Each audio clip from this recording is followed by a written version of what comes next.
You win that fucking canary. Tick, tick, tick. Do you recognize the sound as the grains count down? Trickle down right in front of you. Tickle, tickle, tickle on your neck. Hairs prickle as they barbecue the something underneath the right in front of you. Hourglass smashed, a million little pieces. The countdown carry on. 5, 4, 3, 2. You are listening to Free Talkcast, where we talk about news and current events from a perspective of peace, love, and liberty. I'm your host, Aria and let's get right into things. Welcome to this week's episode of Free Talkcast. I'm joined this week by Rachel Blackfyre, former vice chair candidate for the Libertarian Party of New Hampshire, which seems to be going the opposite direction of what we would have liked to see, but that's not surprising with the Trump administration doing what it's doing. Rachel, thank you for sitting down with me again this week. The convention did not go the way we wanted, and the Trump administration is also going similarly dumpster fire. So I'm a bit conflicted on the Trump administration, and that's largely what I want to discuss today, because I'm a little concerned. I'm more than a little concerned about the Trump administration and some of the things that they are doing. And a lot of libertarians, perhaps even most, voted for Donald Trump because he had promised to free Ross Ulbricht. And to his credit, Donald Trump did, in fact, free Ross Ulbricht, and that's wonderful. And I don't want anything I say to be construed as I wish Ross Ulbricht wasn't free kind of remark. I'm thrilled that Ross Ulbricht has been freed. I've been arguing for his freedom for 10 years or so now. I don't remember exactly how long. But I've been arguing for his freedom as long as I've known about the case. And I'm thrilled that he is finally free. However, it came at a really high cost. And I'm not sure I'm seeing anything from libertarians that suggests that they're aware of what they did. And what they did, as far as I can tell, is they traded one man's life for a great deal of evil that is now being done. For example, the Trump administration has deported to El Salvador prisons a guy who they were prohibited from deporting to El Salvador because he had a protection order. You know, he was fleeing the gangs, or I don't remember all of the case details off the top of my head, but he was essentially fleeing the gangs in El Salvador, and he came to the United States seeking refuge. And as far as we can tell, he was not a gang member, not even a criminal, and now has been deported to prison in El Salvador, which the status of these prisons is horrifying. They are full of human rights violations. It is torture. And this is obvious. Why would the Trump administration want to deport people to other prisons instead of just leaving them in prisons here in the United States? A lot of people might make the case, well, we shouldn't, fund the imprisonment of these people, but the Trump administration is paying El Salvador for this. So the taxpayer in the United States is paying for this regardless, whether the prison is here or in El Salvador. The reason that they prefer these prisons in El Salvador is because they're significantly more brutal than any prison in the United States can be. They are full of human rights violations. The living conditions are horrific. And it's a form of torture, as far as I can tell. Sending these people to El Salvador is torture, and it's evil. And it's happening. The entire situation was a mess because a judge ordered the Trump administration not to do this. They said not to deport any more people to El Salvador or something to that effect, and the Trump administration fought it.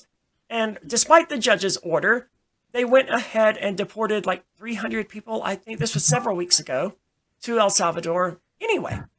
And this was when it became clear to me that the judicial branch had no real ability to hold the Trump administration accountable. They can't charge Donald Trump with contempt of court. Now, if you or I were told by a judge, don't do this thing, and then we did it, we would be charged with contempt of court, and we would be thrown in jail. They apparently can't do that to the Trump administration. They can't do it to Donald Trump, and apparently they can't do it to the people who are making these decisions. The judicial branch, for all of these talks of checks and balances that we heard while growing up, is completely toothless and unable to do anything about the Trump administration other than wag its finger and say, no, you should not have done that. for example, they deported this guy anyway, and then the Trump administration, strangely, even though they've admitted that they should not have deported Kilmar Garcia, I believe that's what his name was, they don't want to fight to get him back. They're like, no, we were wrong. We shouldn't have sent the guy, but, oh well, we're not going to try to get him back. Even though the judge has ordered us to try to get him back, we're just going to say, well, El Salvador is a sovereign country. What do you expect us to do about it? And there's nothing the judge can do. His hands are tied. He can't say, look, try harder, or I'm going to throw you in jail. It's completely toothless. And I think that's terrifying because it opens the Trump administration to literally violating American laws. Laws against torture, indefinite detainment of American citizens, laws against deporting American citizens.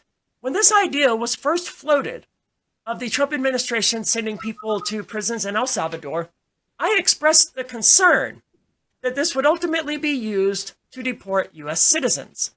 And I remember, Facebook deleted my account for unknown reasons, but I could probably go to that thread, if it still existed, and quote the very people who said, you're being an alarmist. Trump would never do anything like that. They're talking about deporting El Salvador people back to El Salvador, and you're making a mountain out of a molehill. And then the Trump administration this week has deported not one, but 3 U.S. citizens to Honduras. So U.S. citizens have officially been deported by the Trump administration. And this opens up the possibility that any American citizen can be deported. Now, it's obviously illegal to deport an American citizen. This is horribly illegal. There are obvious laws against it. It's unconstitutional. It's specifically prohibited by American law to deport American citizens.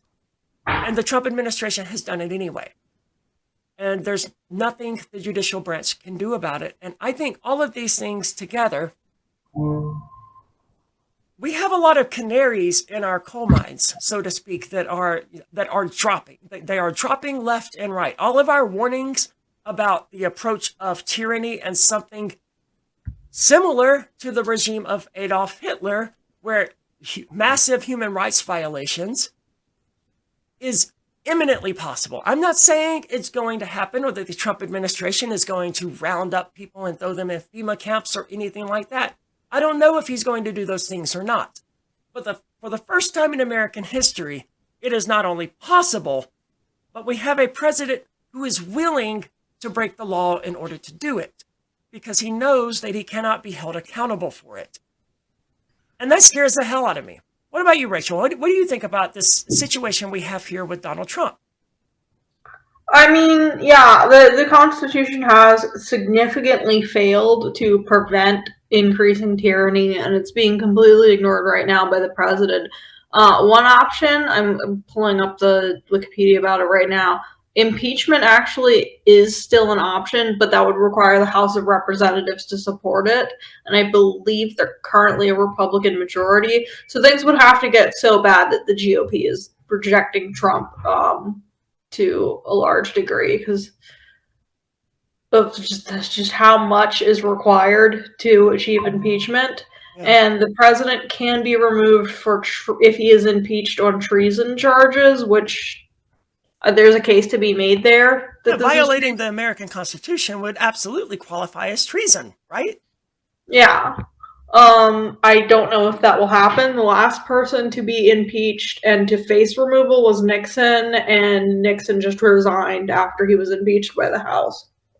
It seems very unlikely to me that Donald Trump will be impeached. I mean, he's been impeached before, but not removed from office. And I don't remember what the results of that impeachment were. I think he was actually impeached twice. The whole thing back then seemed to me like showboating from the Democrats. Mm-hmm. Certainly with a Republican-led House, and I think even a Republican-led Senate, we're not going to see the Trump administration being impeached these days. I mean, it's just not going to happen. It's possible that the evils being committed by the Trump administration will spur Democrats to come out in 2026 and elect Democrats in droves. It's also possible that the opposite will happen. But even then, I'm not sure that the Democrats are going to be willing to impeach Donald Trump again. After all, I think they've tried not once, but twice and failed to remove him from office. I do like, I am relieved to know that there is at least some recourse that the political system has, I guess, as unlikely as it is. I had forgotten, honestly, that impeaching the guy was even a possibility. I'd forgotten that he could be impeached and removed from office. And I'm not sure, based on what we saw, was it 5 years ago? Well, 4 years ago. I'm not sure, based on what we saw 4 years ago, that Trump at this point would actually be willing to stand down if he was impeached. We saw on January the 6th of, I think, 2021, a lot of people protesting in the Capitol and going into congressional buildings and having an unauthorized tour of the Capitol building, encouraged to do so by the Trump administration. And I think that is a prelude to what could happen if Trump is impeached and removed from office, only there's probably significantly more of those people now than there were on January the 6th. And they are more, not militarized, but they are more agitated than they were 5 years ago. The American political climate is terrifying. I don't know why people are so partisan and so bitter and so angry about everything and everyone else. For example, yesterday, I was in the grocery store with my boyfriend, minding our own business. We were actually looking at strawberries. We just minding our own business, looking for the freshest little package of strawberries. And this lady comes from like 4 aisles down, walks past me and says, "Oh, how nice. It must be dress up day," and walked away. And I didn't even know what she said. I knew it was rude by the tone of her voice, but I was paying attention to strawberries, so I wasn't really tuned into what this lady was saying. However, Carrie heard it, and he told me what she said, and I was like, wow, okay, that's pretty messed up. That's bold, too, to walk by someone who's minding their own business, grocery shopping, and say something like that. But whatever. We continued grocery shopping. I bought some tofu and other things because the tofu section was right there. And then we continued going up and down aisles, and we found the woman literally waiting at one of the ends of the aisles that we were going down. Like, she saw us coming down this aisle, and she literally waited for us to come back through there. I didn't even know she was there, but she was there waiting, apparently. And so I walked past her, pushing my cart. I wouldn't have even recognized the lady, I don't think. And she said something else about playing dress up or something to that effect, in the same sort of condescending, sneering tone. At which point I stopped, as did Carrie, and I said, "Is there a reason that you're going out of your way to insult me? Is there a reason that you've now gone out of your way twice to insult me? Like, why are you harassing me?" And I don't remember what she said at that point. And I responded that she's being a cunt, because, she was. And when I told my best friend this, who is a cis girl, her exact response was, "Wow, what a cunt," right? So, and the lady predictably responded, "You're not supposed to say that. You're supposed to be a woman. So why would you use a word like that?" To which I said, "Well, you're being one, obviously." And at this point, I realized I should be recording this crazy shit. So I grabbed my phone and and asked again, "Why are you harassing me?" And she said something there's video of this part, by the way, because obviously I was recording. And she said something like, "You're so beautiful. Yes, it's because you're so beautiful," or something like that. She put her head up and walked away. Yeah, that's absolutely. Is there a reason you're harassing us as we're just doing our shopping? Hi. Yes, because you're lovely. Yeah, thank you. She absolutely is. And I turned for a moment to watch her walk away, where her stupid little son turned his head, not wanting to be in the video. But after she said, "Well, it's because you're so beautiful," I said, "Okay, well, thank you. Have a nice day." And I stopped recording and started walking away, but she didn't stop there. And I learned from this experience to not stop recording so quickly. That was stupid of me, and I knew better. But I was like, "Okay, thank you. Have a nice day." And I turned to walk away. She kept going, and I don't remember exactly what she said, but Carrie said back to her, "Yes, she is amazingly beautiful," or something like that. "Oh, thank you. That's very sweet of you." And she turned and she hunched over in a really weird kind of child having a tantrum, like she's about to start stomping in the grocery store kind of way. And she shrieked, "It's not a woman, it's a man." She shrieked this. And they're in the grocery store aisle. What the fuck, lady? How crazy. of an interaction is that? Like, here you have this person who's minding their own business, grocery shopping. And this lady goes out of her way to insult me twice. And when I ask her why, she ends up, like, calmly, there's me in the video, calmly asking her why she's harassing me. Seconds later, she's shrieking in the aisle that I'm a man. And, like, I don't care what her opinion on this is, but I've had people tell me, well, you were asking for it, right?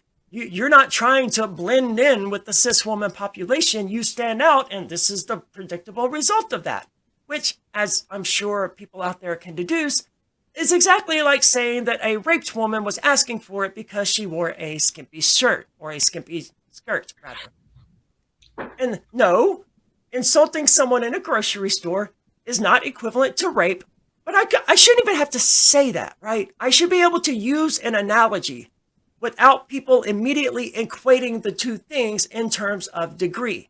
Like, I should be able to point out that going up to someone and slapping them is immoral, as is going up to someone and killing them, without people out there being like, oh, you're crazy. You're saying that slapping someone is like killing them?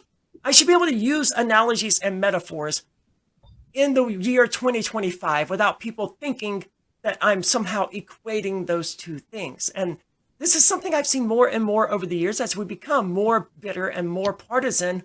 We've lost the ability to have rational conversations. We've lost the ability to use analogies. Someone using an analogy is somehow equating the two things in terms of severity. And I can't think of an example off the top of my head, and that's a lack of preparedness on my part, because I recently got into an argument on Twitter with Dennis Pratt where he did exactly this sort of thing. Mistake. I'm sorry? Yeah. The fatal mistake. I don't know what happened with him, right? Like, he used to be a bit pompous and arrogant, as a lot of intelligent people are, but he was reasonable and you could have a conversation with him. Somewhere along the way, it seems he lost the ability to have those conversations. He became agitated. Every conversation I've ever had with him is just like him trying to steamroll people with a wall of words. I just don't engage with him because of it. One time I fell at work, I got a concussion, and a week later I was like, I'm going to test my mental acuity, so I decided to engage with him. How did that go? It's like, let's see how I can respond to these walls of text, and it turns out I'm fine. That's good. Yeah, I when I was younger, I used to waste way more time arguing with people who just like wall of text, but I just don't have time anymore. But every now and then it's fun. What you were saying with the woman in the grocery store, like, I feel like the transphobes have just gotten fucking insane. Like, you have the TERFs who say that they are doing because they want to protect women, and like every fucking thing they do hurts cis women too. Like, when they say women don't have XYZ, like they're almost always excluding some women. Like the Nancy Mace lady just all day on Twitter. I guess she's actually in Congress too, which is terrifying, but she's just all day on Twitter. Women don't do X, and then it's something that, like, what? There's totally cis women who have that. Like, she was going off about Adam's apples, and I'm like, that's just a formation of bones. That's like, so some women have that. What? Why are we gonna hurt women that have that just to pick on trans women? It just doesn't fucking make any sense.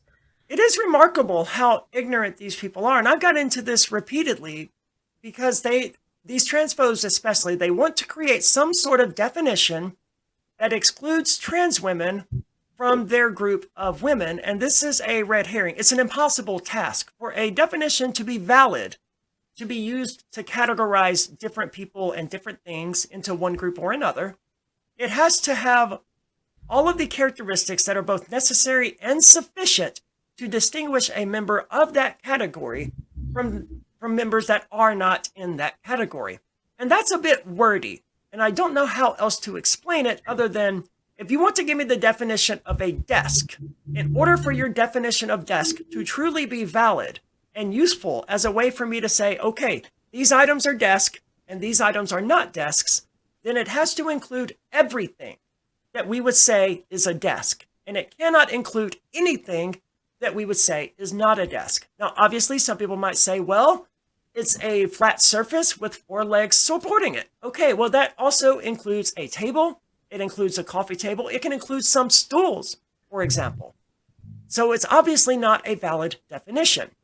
And I think this is where a lot of people get lost, because definitions really, they're useless to us. I don't remember where I was. Something happened and I had to cut the last few seconds, but it doesn't matter because the gist of what I'm saying is the same. We don't refer to definitions to categorize things. No one is going to look up the definition of tree and say, well, yes, this thing is clearly a tree because it fits this definition. That's not the way that we categorize things. In actuality, and there has been legit scientific study to go into this thing. There's this thing called prototype theory, not archetype, where we have these prototypes of things in our heads that we learned from early ages, and these prototypes develop and they change and they grow over time. And that is how we categorize things. We compare them to the prototype in our head. And if it's close enough, we say, well, yes, it's that thing. We don't use definitions. And this is clear when we start talking about what is a woman. That's the one they love so much, right? Because they say, well, a woman is someone born with 2 X chromosomes or no Y chromosome. And that on the surface appears to be a valid definition, except some percentage of women out there are XXY and therefore are not, XX chromosomes. But even if that wasn't the case, you don't know my chromosomal makeup. I don't know Rachel's chromosomal makeup. I don't know the chromosomal makeup of anyone listening to this episode, and they don't know mine. So how can they say that chromosomal makeup is the reason that I'm not a woman when they have no idea what my chromosomes are? And they do the same thing with gametes or gametes or whatever, which is a term that I never even heard until a few years ago when the transphobes decided that this was going to be what they used to categorize women. You don't know the size of my gametes or gametes, whatever the hell the word is. I don't know because I didn't pay any attention to it, but no one knows. No one has analyzed my blood cells or wherever these things are located to determine what size these things are. No one has ever done that. And you haven't done that for random people on the street. So do these people really expect me to believe that they're walking around with chromosomal test strips or gamete/gamote test strips and going up to random people on the street? So, excuse me, sir or madam, I don't know yet. I've got to test your gametes here before I know whether you're a sir or madam. No, you're not doing that. That's not the definition you're using to determine men from women. You're not using a definition at all. You're comparing what you understand a woman to be to the person that you're looking at. You have this idea in your head, a prototype of woman, and you're making that comparison. And in your head, a woman is someone who was, assigned female at birth, has a vagina, has breasts, never had a penis or whatever. And I'm not going to say your prototype is wrong. I don't really care whether your prototype is right or wrong, but it is your prototype. And it's no more valid than my prototype or anyone else's prototype. And I think this is why they love to point to definitions, because they think that the definition gives them some sort of objective way to say that I'm not a woman. Saying, well, my prototype of woman doesn't include you, doesn't feel as powerful as, well, the dictionary says. They're referring to some third party, some source that they view as objectively right. And they're trying to bludgeon you with that. And that's where I have the issue with it. Definitions are fine, and they can be useful to understand what a certain thing is or how that certain thing acts.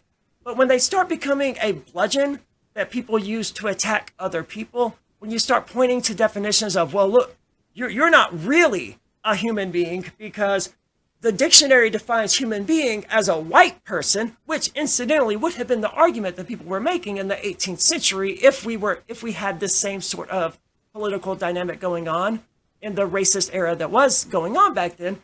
They would be saying exactly that. Well, the definition here says a human being is a person with a white human. So therefore, you're not a real human being. That's all it is. It's just finding a definition that you prefer and using it to exclude people that you want to be excluded. And it's a completely invalid way of interacting with other people. There are definitions out there used by sociologists, even used by biologists, that include trans women in the group of women. They simply exist. There are countless biologists out there who would say, well, yeah, trans women are women, and there's no point in even separating trans women from the category of women. Just say women are women, and that should, by definition, include trans women, would be the argument that people, literally biologists who study this stuff for a living, would make. I've seen these biologists make this argument. And their definition is every bit as valid as the definition of the person who says, well, a woman was born a woman, or whatever arguments they would make. And as you mentioned, it does real harm to cis women when they start doing these things, because they might say, well, a woman is someone who has a womb, or who can give birth, or who has a child. And you hear these things all the time, or maybe not all the time, but I've heard these things before, where someone says, well, you're not really a woman until you've felt a life growing inside of you, and you've carried that life to its birth. Only then can you be a real woman. And like, I understand that that's a genuine social, cultural perspective to have, and I'm not ever going to say that's invalid, right? But I'm going to disagree from my own personal point of view that is how I would become a mother, but that is not how I become a woman. But some of these people, like in that example, the two terms become ubiquitous in their heads, where woman is mother and mother is woman, and that excludes every single woman out there who has chosen to never have children, some women out there who cannot have children. I have a few friends, I don't know how many, but I have a few friends who apparently cannot have children. They've had a few miscarriages and eventually they gave up. And this is heartbreaking because they want children, and everyone that I can think of would be a fantastic mother, but they can't do that. And when people start saying things like, you don't know what it's like to be a woman until you carry a child and give birth to it, like, you are doing real harm to my friends who cannot have children, and fuck you for that. I had to get that rant out. Sorry about that. And this wouldn't have happened, this interaction with the grocery store. This would not have happened 3 years ago. Now, for some context, I live in Keene, New Hampshire. Keene, New Hampshire is a hip, quaint little college town in the southwest of New Hampshire. New Hampshire, not particularly culturally progressive. I mean, it's culturally tolerant, but it's not very progressive, which is fine. But Keene is a different beast. Keene is very much a progressive town. I'm not the only trans woman in the town of Keene, not by a long shot. It's only got a population of like 23,000 people. But I can think of at least 10 trans women who live here in Keene, and probably as many trans men, and that's just the ones that I personally know and have interacted with at some point in the past. And that doesn't include any of the people who attend the college here, a lot of which are probably going to be trans and non-binary. That seems like pretty normal. The rates are like 1 in 100 or like 0.5% or something. So like that seems pretty average. And if you're in a like area that's known to be more culturally progressive, I feel like people who are different in some way would gravitate to that because they feel like they'll face more acceptance. You know, you wouldn't want to stay in wherever in Mississippi you're from. You would rather go somewhere where you can be comfortable being yourself. Yep. And that's exactly how I ended up in Keene, New Hampshire. And I suspect that's true of a lot of people. But you're right.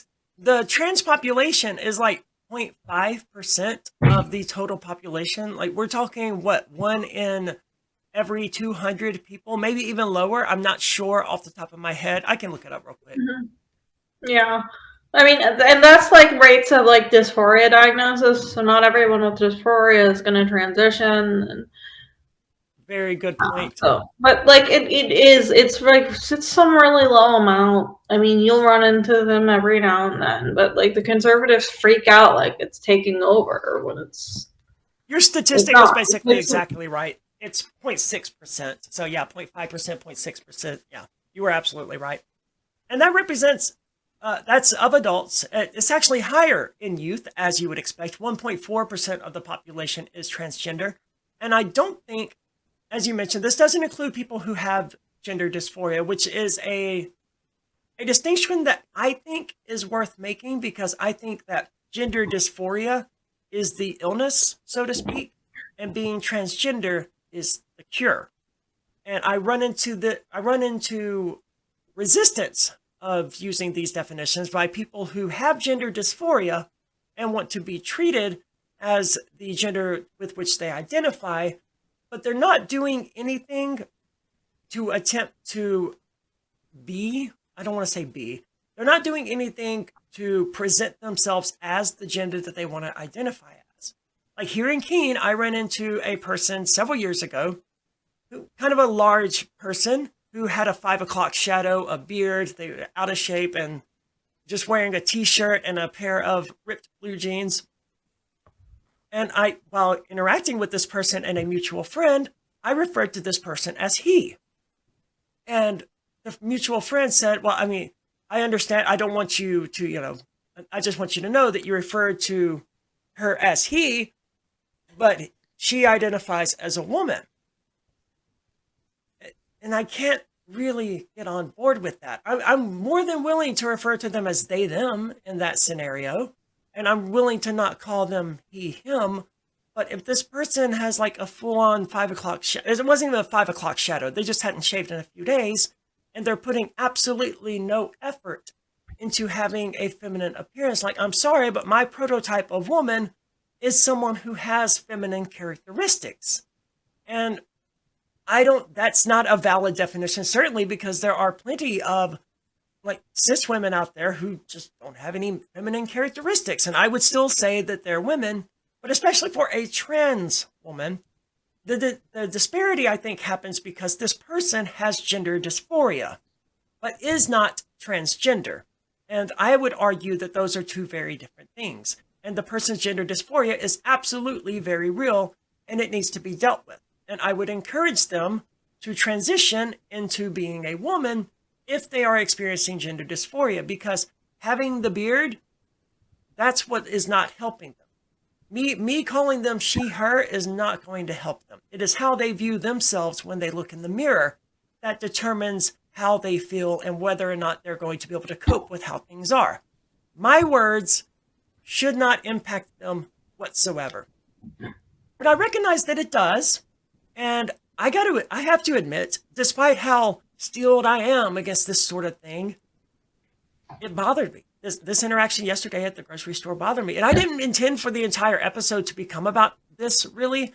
But again, this wouldn't have happened under the Biden administration. It's Donald Trump emboldening these kinds of people to speak out and cause these kinds of scenes that caused this to happen. Yeah, well, I do agree that people have become more emboldened. I feel like because Trump himself is so like cruel and callous, there used to be where politicians would have a little bit more. They would pretend to respect each other's opinions. Yeah. Whereas Trump is so cruel and callous, I feel like it's changed the culture to now people feel very comfortable being very rude, being very callous. Like, it's even starting to affect libertarian circles or like FSP circles.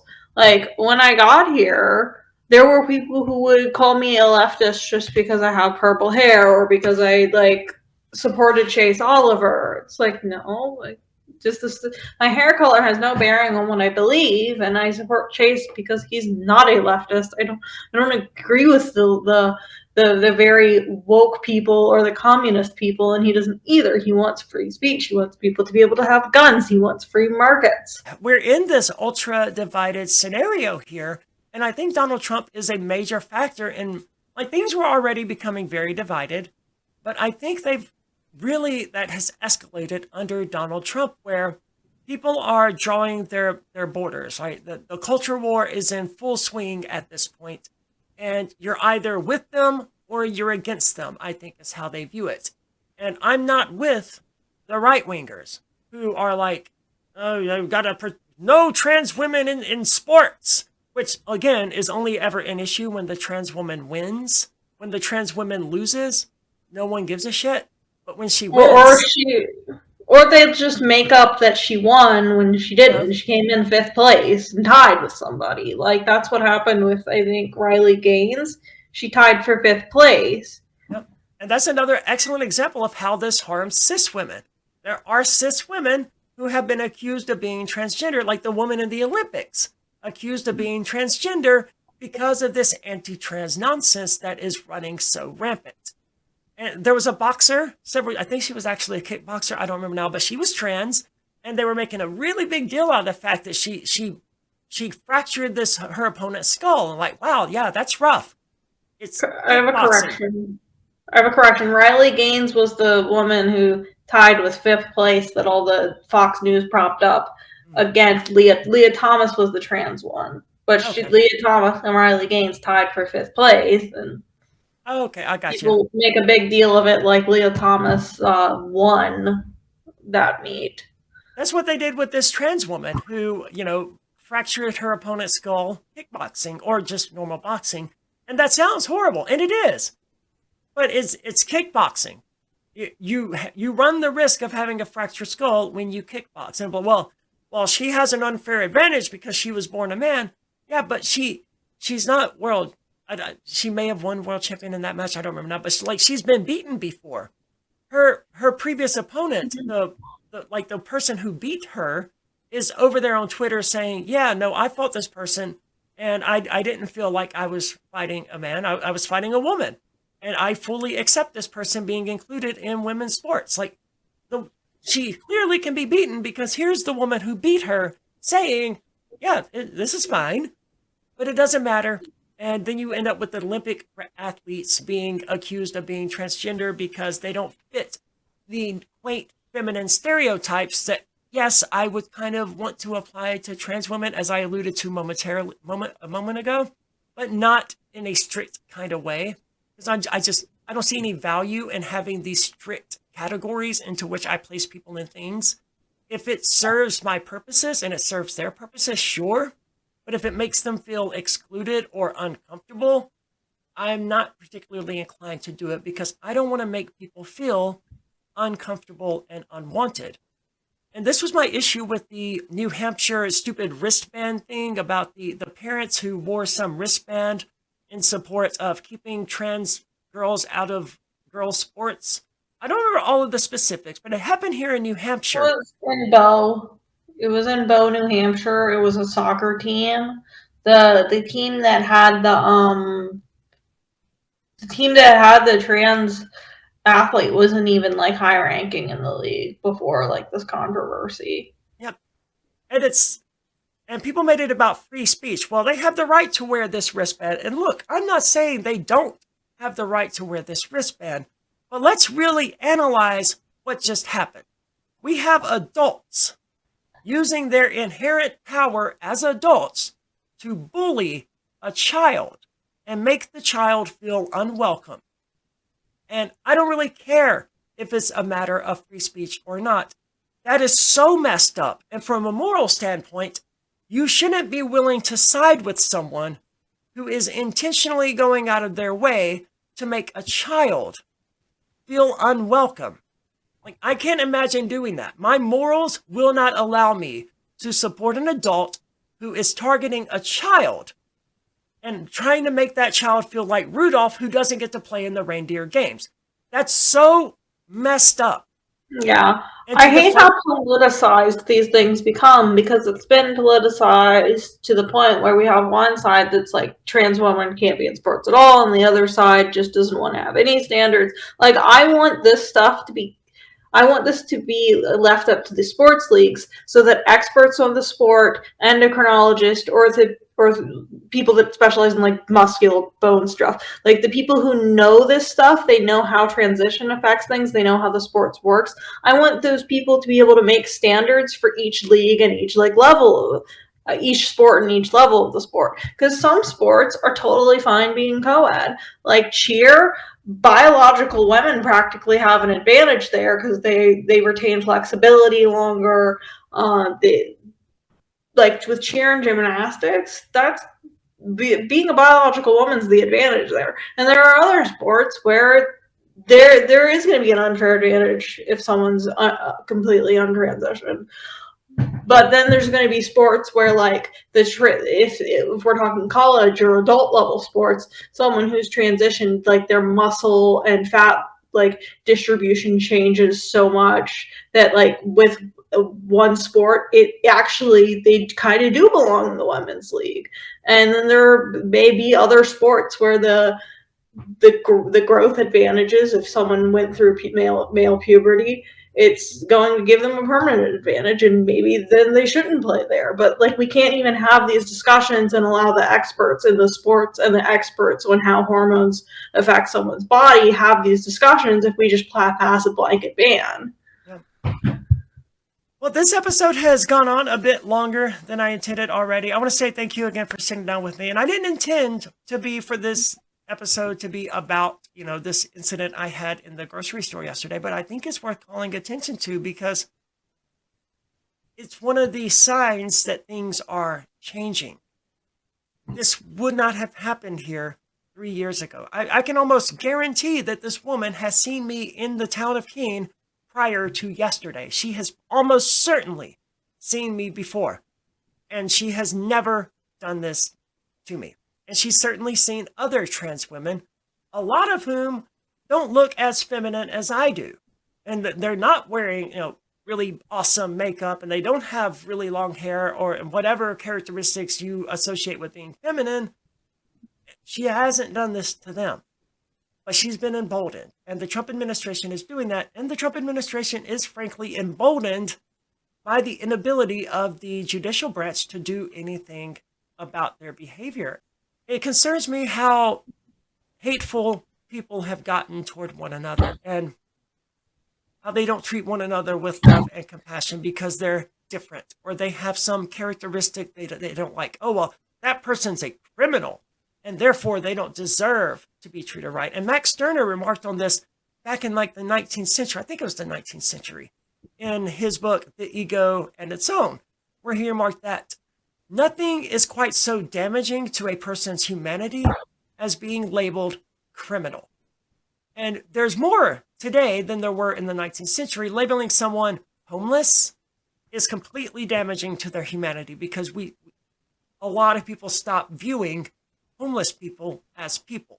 In fact, they don't even call them homeless people. They're just homeless. Oh, the homeless over there. You mean the homeless person, right? It's inherently dehumanizing. And we have the same thing going on with criminal. And it's been going on for a very long time. Being a criminal doesn't mean a person stops being a human. No one ever stops being a human. Even this lady at the grocery store yesterday, still a human being deserving of love and compassion. I wish she wasn't a hateful, vile person, and I hope she changes, but she is still deserving of love and compassion. And I don't wish for her to be the recipient of any sort of harm any more than I want myself to be the recipient of some sort of harm. And I hope that we can all come to that place where we're only genuinely hoping for the best for each other instead of hoping for the worst. So strive for that. Strive to hope for the best for other people. Try to see the best in other people. Try to see their humanity and hope that they succeed and have a happy life. And if you can't do that, and if you're unwilling to do that, then you need to spend some serious time reflecting on yourself to determine why you're so unwilling to extend peace and love to your fellow human beings. That's all I got for today. Rachel, would you like to add anything? Sorry, I feel like I talked a lot through this entire thing. You're fine. You're fine. Basically, like, I think the problem with all of the cultural stuff, and, like, it baffles me that libertarians fall for it. People just need to live and let live. People need to realize that not everyone's path to happiness is going to be the same. People are vastly different. And I think, like, we're really dropping the ball as a movement by not being the answer to the culture wars, because the answer to the culture wars is to let people live their lives. As long as everything they're doing is consensual, people should be free to do what they wish. And I feel like we're really dropping the ball now because the libertarian movement in itself has become so culturally factioned, when what we need is to be presenting the answer, which is that we have to let people live their own lives. I agree with that entirely. And thank you again for sitting down with me. I hope we can do it again soon. And I hope to get Justin on as well, because I feel like it's been a really long time since since I've seen him on any show at least. So thank you again for sitting down with me. I'm going to end the video here. And do you have a website or anything like that you would like to direct people to? I'm just on x.com and I'm on TikTok. It's Libertarian Nico, LIBERATARIONNEKO. I'm on X, Twitter, whatever you want to call it. I'm fine dead naming Twitter. Yes. TikTok, YouTube, Instagram. Those are the places people can find me. I mostly just do like TikTok style videos on YouTube and Instagram with the Reels feature, and with Twitter, it's just